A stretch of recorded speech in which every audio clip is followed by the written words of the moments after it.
Triambakam yajamahe Sugantim Pushtivardhanam Urvarukamiva bandhanam Mrityormukshyamamritat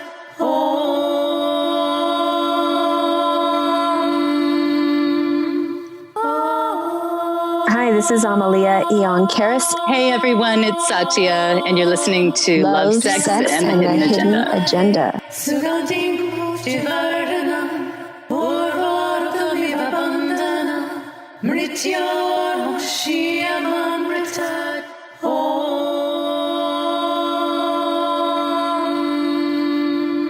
Welcome back. It's Satya here. Hi, Amelía. Hey, Satya. How are you today? I'm doing it. It's a wild ride, but I'm here. Yes, I'm ready. Showing up, sister. That's right. I actually have had something on my mind that I've been fascinated by for a while, and I've been curious around this idea of, I know I have a couple of people that I'm very, very close to that have experienced this. And I wanted to talk about it because I'm fascinated with it and I don't understand it. So I'll tell you what it is. So somebody very close to me, let's say, develops this psychic connection with somebody that she's interested in, somebody she's falling in love with, or somebody she fell in love with. And so, for example, there's a couple of people, but the specific person I'm thinking of fell in love with this guy in junior high and just thought or felt deep in her soul that they had a soul connection and that they were going to be together in this lifetime. And she just kind of fixated on this person and just always knew that, just knew it in her heart. And she would get information about the person, or she would, like, let's say, send the person, a picture of a tree. I'm thinking of this tree and I'm sending this to you. And then the person would say back, "You're kidding me. I'm standing in front of that very tree right now." Or something like that. Things like that, multiple small things would just continue to happen over the years. Now, this person ended up not really, they did date and they were together, but this guy ended up later marrying somebody else.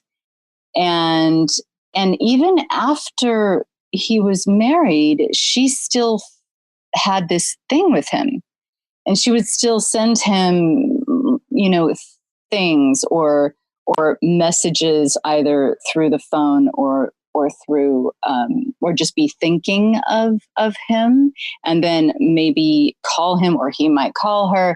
And this kind of thing kept happening. And what fascinates me is that, it was being returned to her in a certain kind of way. The guy was giving her some energy back, clearly, to keep this going, right? But also wasn't really ever clear, maybe within himself, or at least to her, or maybe not being fully honest, that he really never had any intention of marrying her or being with her forever, like she did. And yet he clearly was enjoying this kind of energy that he was getting from her, because I guess in a way it can be very intoxicating and it's fascinating. And because people don't fully understand, or we're not taught enough about, I don't even know what the word to call it is, but let's just say psychic energy, or that I think they misinterpret it, or it can be interpreted as, maybe I am meant to be with this person, right? So I'm thinking, did the guy, and because I care about this girl a lot, like I'm thinking, did the guy just get confused by this and thrown off by this, and then thought, oh, maybe I'm supposed to be with her, and yet the other pieces of him knew he really wasn't, and had no intention on that. and which is why, he led his life the way he did. But yet the amount of energy that my friend, this person I know, put into him, for many years. I mean, I want to say half of her life. Yeah. And then after that was finally let go later on, and she ended up getting married and having another relationship and then leaving or divorcing. But then later she ended up, meeting somebody else who she had this connection with again, somebody who she really wanted. And then she began to do this with him too. And she would tell me, like, I just feel this way. And, look, I sent this to him and then there he was, experiencing this very same thing. Or, then these things started to happen again with this person. And she's thinking again now with this guy, we're just meant to be. I just know I'm going to wait. I'm going to wait and I'm going to wait. And I'm going to wait. Meanwhile, he's texting her every day, having an emotional relationship with her, which is probably hard not to. I mean, that's very, I guess, intoxicating, but, and so this is going on. And then one day he calls her and says, well, yeah, I'm engaged. And she's just in shock. Like, what? And all detail to leave out. Yeah. Yeah. And then he's like, what's the problem? Like, did I mislead you or something? And this whole time she's thinking, we have a real chance here. And maybe she's dating other people, but she's not really taking any of them seriously. But so I'm thinking, what is that? Yeah, you're talking about a couple different things. So I would say like relationships with a high level of synchronistic events, because those are all synchronicities, right? Like where she's at this tree and she sends him a text and he's like, oh my goodness, I'm standing in front of that same tree right now, or whatever, right? Those moments, high level of synchronicity. And that gets very confusing when it's, well, in general, but especially when it's around our love life or a romantic interest. So we might romanticize synchronistic events and think that, they're signs that are meant that we're supposed to be together. So when we have synchronicity in our life, to assume that it means it's a sign saying yes is where we falter. So synchronicity, yeah, there's signs pointing us in different directions, but what is it actually pointing to? And the meaning that we give it is what we're giving it, right? It doesn't necessarily mean it's true. Right. So sometimes we can create a full-on drama for ourselves by just following sign after sign after sign, and it gets very ungrounded. And the next thing we know, we're in some really psychotic relationship because it's so magical and intoxicating. Yeah. And I think I've done that before, but just in a completely different way. But yeah. Yeah, I think I have too. I mean, a lot of pretty much every relationship I've ever been in has a high degree of synchronicity. And that's how I found my partners. I'm not someone who's dated or been looking for that. But what I've noticed for those kind of relationships where there's high levels of magic, psychic abilities and synchronicities lining up is that these are souls we have contracts with and stuff to work out, karmic ties. And so two things can happen. Those karmic ties can be very toxic. Generally, most of the time it's something we're working out. So that you're going to have a high level of magic and drama and intensity and probably some kind of heartbreak because you're working through something that happened in the past. So you're going to have a lot of sync ups in terms of directions. And I think these relationships are really powerful for our soul evolution. And for those of us that are older souls that are here to really clear karma, then we're going to have a lot of those. So is this a type of sex magic? It can be. So sex magic, I would say, is when someone's purposefully or stepping into a level of sexual union that starts transcending the physical and goes into the spiritual deeper and deeper. So I think that maybe if your friend would have been sleeping with them and it continued through the act of sex, then we might be talking about sex magic. But I think what you're referring to is more her over romanticizing multiple synchronistic events and assuming that it means they're meant to be lovers or partners when they haven't been, and then being surprised that he hasn't been honest or hasn't been available for her in that way. So some people that are misusing their own sex magic or misusing their power, which is a form of sex magic, could be manipulating the situation. I don't know your friends. I don't know the guy. But if, let's say that he was aware that he was doing that and maybe even somewhat lying to keep her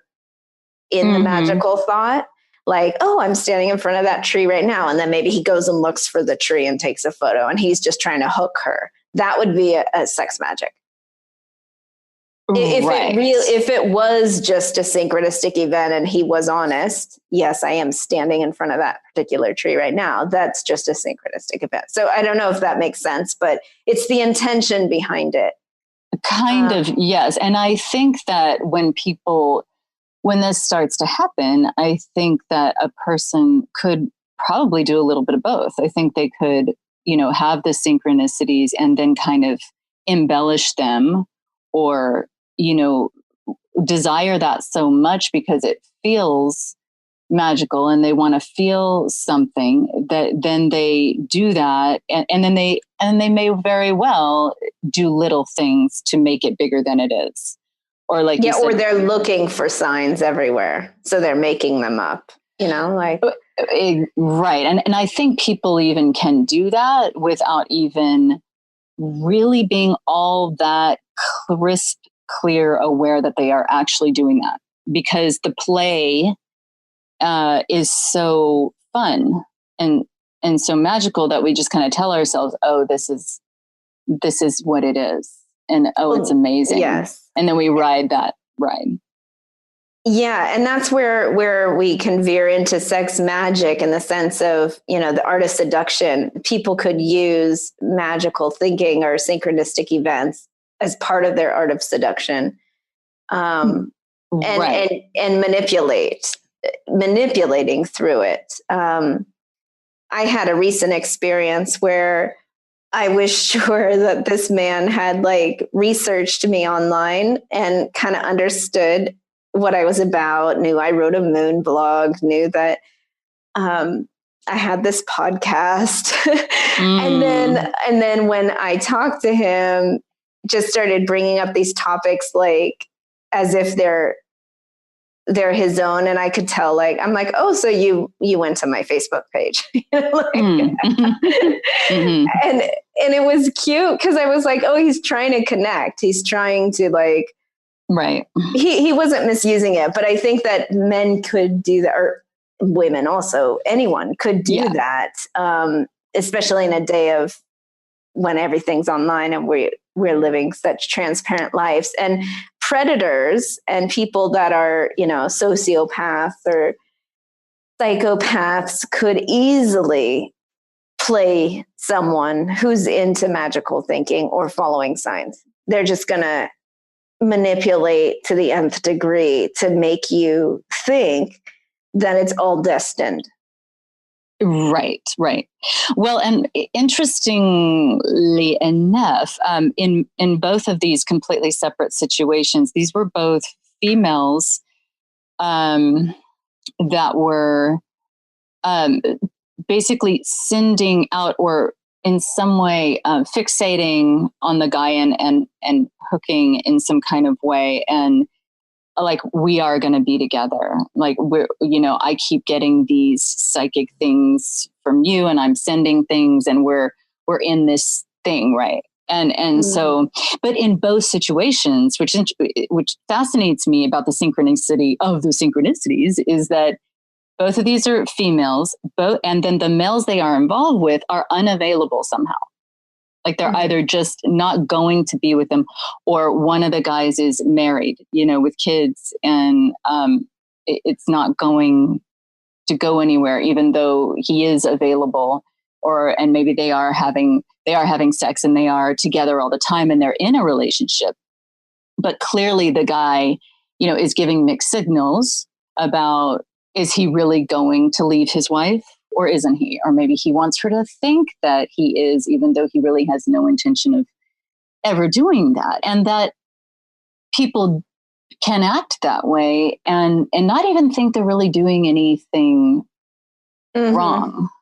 Mm-hmm. Yeah. And you're pointing to some really key stuff. So I think that there is intentional and unconscious sex magic being used, where, going back to our sexual imprints that we spoke about in the last episode, and how we're wired, we have programs and things running unconsciously within us based on our past experiences and the things that we've collected from the unconscious, the collective unconscious, that are running and sort of creating this misuse, this push-pull dynamic, which creates, lying and obsession and game playing. And the sex magic part, depending on like the origin of the soul. So, we all come from a different, we're not all the same in terms of where our souls originate from. Like some of us are star seeds from specific planetary systems, and others are from Earth, right? So there's like, if we start bringing that in, and that's kind of how my perspective, what I'm viewing is that a soul that has a darker agenda, or maybe is, carrying some, working with the dark side, or working with the deeper occult magic from a soul level, like let's just say past lives, for those who can't relate to maybe the starseed concept. But say like you had a past life of being a dark wizard, we'll just say, and you've come back, and now you're in this modern day context. One's living in, New York and is in finance, and on the surface it seems very normal, right? But actually the soul has its own agenda. So that soul might have come back to complete something it couldn't complete in the last cycle. And so that's where you're going to get a high level of synchronistic charge and the misuse of energy, because unconsciously you're trying to complete something. Like, I'm just going to use examples because I don't know these people you're talking about, but say that the guy, maybe she was a witch in a past life and she had put a spell on him, and maybe he lost himself to her. And so in this lifetime, he's decided that he's going to seduce her and like take his power back from her. So he's going to take her on some ride, something like that. Right. I mean, it could be, I have my own examples I could get into, but for the sake of this conversation, and so then unconsciously she's also misusing her power because she's romanticizing. It sounds like, she's fixating and going into this obsession, right? And I think we all have experiences of doing that at some point in our life, because, our whole culture is set up for romance and for being swayed. We're being advertised seduction and passion constantly. And yeah, it's a program. I mean, even just in every Hollywood film. Yeah, exactly. And so we all can get caught up in that. And I think, for those of us who are here as spiritual warriors, as bringers of light, and trying to find balance and create balance in our own lives, we have to be aware of that program running, and really bring awareness to it to kind of stop the unhealthy pendulum swing of psychosis and neuroses that happen when you get caught up with seduction and obsessions. because that is a form of sex magic where the darkness, the parasite I speak about, is basically feeding off of that energy. Bam. Yeah. And that's where, and you as a friend listening to your friend share these stories, you're probably seeing like something's unhealthy, like this doesn't feel right. And you're concerned, as you should be, about your girlfriend who's like in this obsessive cycle with this man who you can tell has no intention of really being a healthy partner or something she should be involved with. But because of her soul contract with him, it's going to be very hard for her to break that unless she does some serious soul work and maybe gets the help of a therapist or someone who can help her see through the illusion. Because when you're hooked in, it's really hard to see. I mean, how many of us have tried to tell our girlfriends or guy friends, right? Like that person ain't good for you. It's a drug. Right. You need to stop it. And then they can't, right? It has to play out. And I believe that play out is really the soul's finding their balance again and kind of, hopefully we're eliminating the karma, but a lot of the times it's just creating more karmic scarring. Right. And then even, you know, in these particular situations, even, so the women were sending this thing out, and then the guy, let's say that he is a person who is, you know, not fully, completely being honest with himself or with her in a full, real, tangible way. He may even be getting so intoxicated by this woman, you know, seeing into him this way with the amount of energy she's giving him. Yeah. That's a huge amount of energy to be feeding. She's literally feeding him. And he has more energy that way to use however he sees fit. But he also may get even confused and think, oh, wait, am I supposed to be with this person? Whatever it is, it doesn't matter. Even if he is a sociopath type or a narcissistic type or whatnot, antisocial personality disorder, you know, she's not going to know that because they're not like they see him in the movies. They're usually the most attractive, charming, intelligent, successful people that we know. And so, but this is happening and he's going to enjoy it. It's going to feel good. Mm-hmm. Yeah. And I mean, I think that feels good for everyone if we're all really honest with ourselves, right? It's like we love having admirers or someone who's giving us attention. And when it's distorted, or when we have a hole from a wound that we didn't get enough attention as children or whatever, then it's sort of like any kind of attention is good, right? Or like we crave it, even if it's bad. Right. And that those wounds are really hard, especially, you know, when you come from trauma and abuse or have had something severe happen in your life, then it can get miswired and really you could be magnetizing and pulling in unconsciously these like stalkers. You know, I had stalkers for years of my life. I still deal with them. And I can see that, you know, as a child having been neglected or whatever, then there's like a unconscious soul wound that magnetizes it, because on a conscious level, of course, I don't want that kind of energy at all. Right. But these, it's so subtle. And I don't want anyone listening to like feel, oh, then something must be wrong with me because that's happening, or I have those kind of experiences, because look, we're all in this together. Like I've only discovered this because of having a lot of trauma and doing the soul searching and tracking and monitoring, like, okay, rewiring to health. Like what is health? What is balance? And many of us have never experienced that because we grew up in a very toxic environment. So, you know, unfortunately, I think it's really normal what you're expressing. And this is the drama and why people tend to act out like people either become extremely promiscuous and don't trust anybody, and they just want sex and they're feeding off energy and attention. So, it's just kind of next, or other people are, just can't. Right.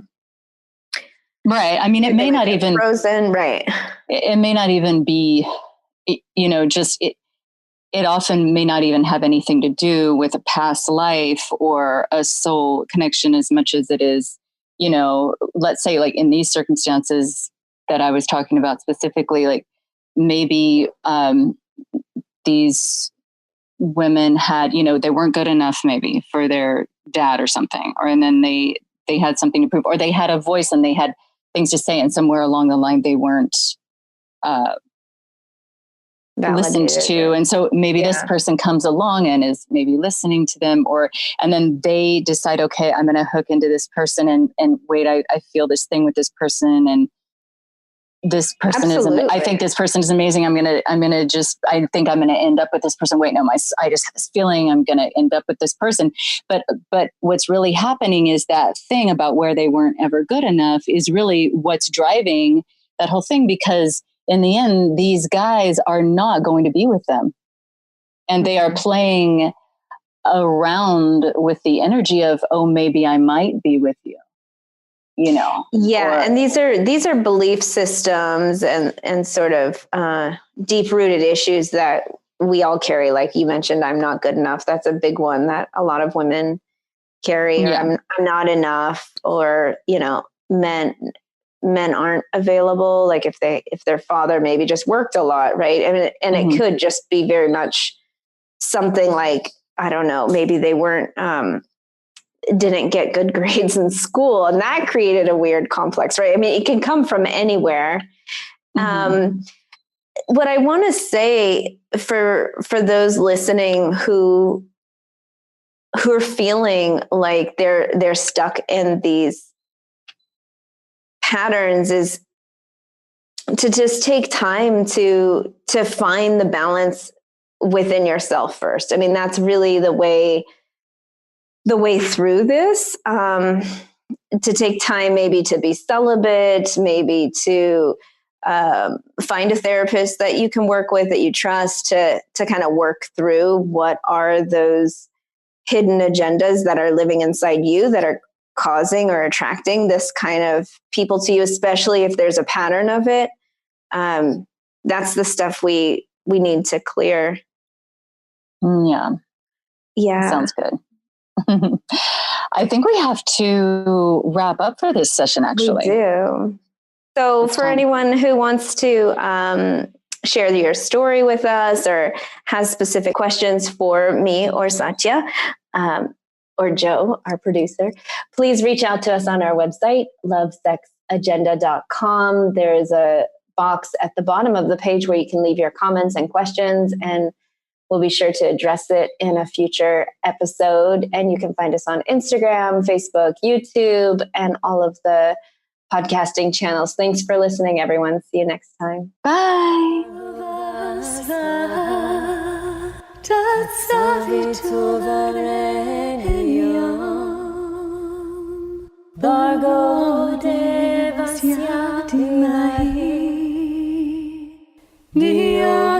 Thanks for hanging out with us. If you'd like to contact us and stay in touch with us, you can find us at lovesexagenda.com. That's lovesexagenda.com. You can also find us on Facebook and Instagram, Love, Sex, and the Hidden Agenda.